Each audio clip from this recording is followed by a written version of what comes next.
శ్రీమాత్రే నమః. నండూరి గారు సూచించిన సౌందర్యలహరి శ్లోకములు చదివే ముందు ఈ 3 శ్లోకములు చదివి సౌందర్యలహరి స్టార్ట్ చేయాలని చెప్పారు. అవి చదువుతున్నాను. శరజ్యోత్స్నాశుద్ధాం శశియుతజటాజూటమకుటాం వరత్రాసత్రాణాం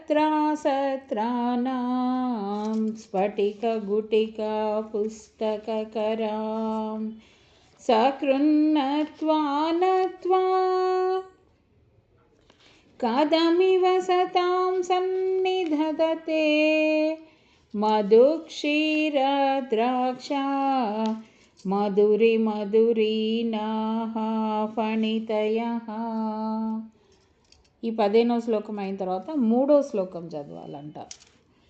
ఆవేద్యానామంతస్తిమిరమిహిరద్వీపనగరీ జడానాం చైతన్యస్తబకమకరందశ్రుతిఝరీ దరిద్రానాం చింతామణిగుణనికా